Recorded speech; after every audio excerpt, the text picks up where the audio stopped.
Greetings, namaste, and lakech. Today's topic is empowerment and how to get out of being triggered in loops and playing the victim card. Simple things that we learn as a family as we hang out together, and as I analyze myself, for nobody is perfect, we're all learning. But what we'll do is that we get up, we analyze the situation, we speak about it, we vent, we let it out, we communicate, such as I'm doing in this video, so others can reflect without running away from the situation or having to solve the problem, or better yet, the challenge, not a problem. Psychologically speaking, it's like this. We have been trained to feed the pain body, meaning we don't know how deep the egoic structure runs because it feeds on us as we play the victim card. So let's say you want to play, I'm the lonesome hero, the entire world is against me, I want to withdraw from the world. Sometimes it's good to recalibrate and reevaluate the things and how you appear and project yourself into this world. But nevertheless, note this, you're never alone. There's always somebody that will listen to you. There's always an exchange of information that can take place. What's up to you now is, as we coming to realizing who we are, free will doesn't mean simulated or emulated free will as you see in commercials or TV or with the law or whatever, I'll call it public spamming boards show you where your mind should be. Your mind should be realizing that you can get up every day to make a choice, to do something for yourself that can that make you better, that can empower you, that you can get up. Because the thing is, you have to believe in yourself. You get up every morning, you're being tested every night. Some of us star seeds, you don't go to sleep actually, we call it the punch-in. You punch in, you go to the ship. You reevaluate your data as you document the 3D world, and you're being constantly tested with triggers. What triggers you? How do you react? What will your choice be in that situation? And if you get stuck in certain program loops, and we call that looping, is if there's a situation that occurs in your life, and it happens over and over and over again, you're looping. You're stuck in a loop. And what happens when you're looping is like you hit a wall. Either you get a massive headache or you run into a problem that gets worse and worse and worse. Right now the energies are that dominant that you want to be in a space or a place of the least resistance. You don't want to be in a dialogue where you are arguing and arguing and arguing and you're not solving the situation. You want to look at yourself, and most of all, be honest to yourself. Do not lie to yourself.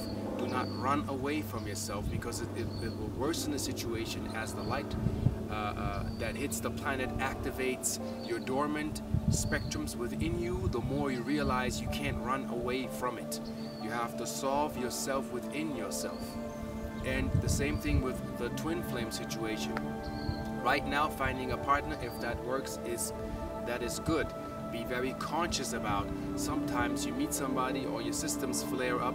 It's because of a karmic situation that you have been in. That means you have lived that before. You had the love before. Maybe you went to battle. You told your wife or your partner you would come home. You never made it home. And to this day, karmically, energetically, that partner reincarnated, came back, and is still waiting. If that partner will see you or realize you, it can mean that you think that is the one. That doesn't necessarily mean that this is the one. Be very clear that what you have to do for yourself before you look for any external force to make you happy, to make you whole, to give you love, to nurture you, is question yourself. Can you nurture yourself? Can you comfort yourself? Do you have enough self-love to love yourself with the things that you do as you project yourself into life, as you socialize with others? And are you whole within yourself? Because you can only be that within yourself. No partner can do that for you. And no partner can make you happy. That is an impossible task. You can only make yourself happy. And the truth is, to be honest, if there's a situation that you do not like, you say it. You speak about it. And if that repels the wanted one, then get out of the wanting desire, because then that's not the one. Speak your cloud. You don't have to bottle in energy and take stuff from people all the time, as we are trained to do, feeding the pain body. Same as in basing love on sexual relations. Love is not sex and sex is not love. The thing is if you make love or you get in contact with somebody, feel your heart and feel your kundalini and feel the connection going up as you sit in each other's field, amplifying, you know, bringing the energy from down here out of lust into the love, and understand that. Like I said, nobody's perfect. I'm not perfect. We are all learning. I'm not the super leader. I'm more like a super server. I'm here to serve you, to connect the dots within you so your lights fire up and say, I understand, I can resonate with what he's saying, and let's see if that is applicable. So you know these examples, and everybody knows what I'm talking about. That's going into the nitty-gritty, like when you have made love, so you thought in your mind to your partner, and then you know, you reached your orgastic wave and you change and you don't want to cuddle, you don't want to mingle, and you turn around and you want to go to sleep, and the next day even you want to leave. It's because sexually it worked, but the rest of the field doesn't synchronize, it doesn't harmonize. So your subconscious is already repelling. It says, I don't want to be in that field because I'm not progressing and I'm not rising the way I should be. And then you have, on the other hand, the other example where you can sit together, not even having made love, let's say for 4 or 5 hours, in a lotus position, fully dressed, and you are charged like you've never been charged before. All your chakras align, everything works, everything fires up, you feel good, everything works for you, your mojo comes back up, you align and everything works for you, luck comes to you, your manifestation skills, your magic, everything is amplified. That is because two are in a field that aligns each other. That doesn't necessarily mean that field will stay up forever, but it shows you two can meet and the field can align. So when two beings are aligned, that means batteries flare up, and what's created, no books really talk about it, and all these classes that are out there, and gurus and whatnot, you create a super chakra that is a unified field between two beings that can be held for a moment in time.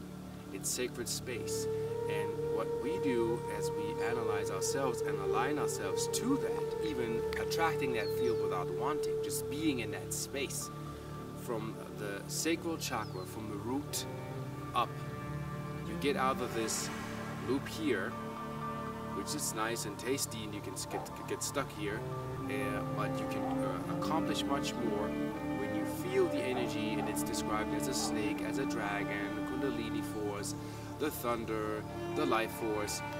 Feel the energy, feel it's like a tingle, you know, like in your fingers, or when you touch a battery, and it swirls, and then breathe it up, and you feel it, and just imagine yourself with a light cord, like golden light cords, growing and coming up and going out your crown chakra. That is how you align to that situation. And about the victim card, as I spoke about earlier, is when you think you want to play the victim, you drop your field, you lower your frequencies. Those that are in a higher resonance will affect you. Either you go lower or you pick back up.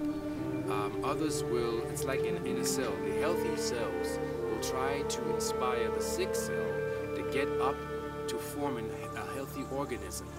If the organism cannot convince the cell to heal, it'll basically create something like antibodies to preserve the natural functioning organism and repel the cell. So the cell has to find a way to find its own equilibrium, as in the being, to get back up into that frequency. And once that frequency is reached, the other cells will gather. You automatically attract that, and it will help you to evolve. And that is for business, for people you meet, love life, if that is desired, all the things that inspire happiness and good feelings in you. And the most important factor is be in your creative aspect, because you're a creator being. Be in your happy state and analyze, what does that feel like, being happy?